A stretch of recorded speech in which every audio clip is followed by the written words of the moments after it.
Shalom and good morning everyone. పరిశుద్ధులైన ఎలోయి బిడ్డలందరికీ ఉదయకాల శుభవందనములు. ఈ దిన కృపావాక్యము చూసుకుందాము. దానియేలు గ్రంథము 6వ అధ్యాయము 10వ వచనము. ఇంటి శాసనము సంతకము చేయబడినని దానియేలు తెలుసుకొనినను అతడు తన ఇంటికి వెళ్ళి యథాప్రకారముగా అనుదినము ముమ్మారు మోకాళ్ళుని తన ఇంటి పైగది కిటికీలు యెరూషలేము తట్టునకు తెరవబడి ఉండగా తన ఎలోహింకు ప్రార్థన చేయుచు ఆయన స్తుతించుచు వచ్చెను. అనుదినము ముమ్మారు ప్రార్థన జీవితాన్ని కలిగిన వ్యక్తి ఎవరనగానే మనందరికీ గుర్తొచ్చేది దానియేలు గారు. కానీ అనుకూలమైన పరిస్థితులలో చేయొచ్చు బిడ్డలారా. ఎలాంటి ప్రతికూల పరిస్థితులలో దానియేలు గారు చేస్తూ వచ్చారు? రాజు యొక్క శాసనము ఒక నెల రోజుల వరకు వారి దేవతలకు ఎవరు పూజన చేయకూడదు, వారు ప్రార్థన చేయకూడదని శాసనము. ఒకవేళ చేసినట్టు అయితే సింహాల బోనును.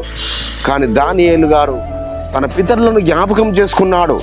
అబ్రహాము గారి ఇంట ఉన్న ఎలియాజరు 10 ఒంటెలను మోకరిల్ల చేశాడే, అదే విధముగా ఇజ్రాయిల్ను శపించడానికి వచ్చిన బిలాముకు బుద్ధి చెప్పడానికి కొరకు గాడిదకు స్వరమునిచ్చాడు నా పరలోకపు తండ్రి.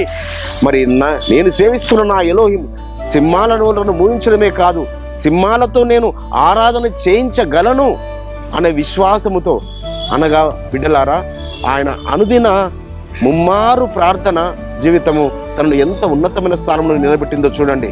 ఆ రాజుగారు దర్యాదేశ రాజు మరి రాత్రి ఆయనకు నిద్ర పట్టలేదు, ఆయన ఉపవాసం ఉన్నాడు.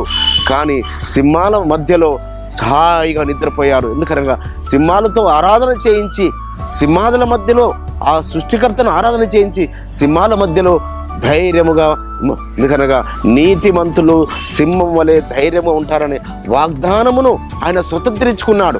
కాబట్టి బిడ్డలారా, మనము కూడా మరి ఈ లోకంలో మనము దినదినము అనుదినము మరి ఎలాంటి పరిస్థితుల్లో కూడా ప్రార్థనా జీవితాన్ని వదిలిపెట్టకూడదు.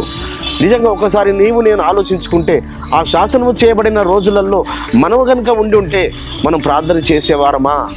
మరి మనము మనకు మనమే చెప్పుకునే వాళ్ళము.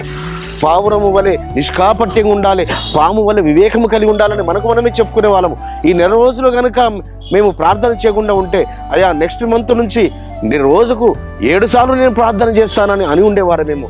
కానీ దానియేలు గారి యొక్క విశ్వాసము, నిరీక్షణ సింహాల నోళ్లను మూయించగల ఎలోహిమును నేను ఆరాధిస్తున్నాను. కాబట్టి బిడ్డలారా, మనం ఆరాధిస్తున్న ఎలోహిము సింహాల నోళ్ళనే కాదు, సింహాల లాంటి రాజుల యొక్క నోళ్లను కూడా మూయించగల శక్తిమంతుడని మనం నమ్మి విశ్వసించి మన ప్రార్థన జీవితాన్ని కొనసాగిద్దాం.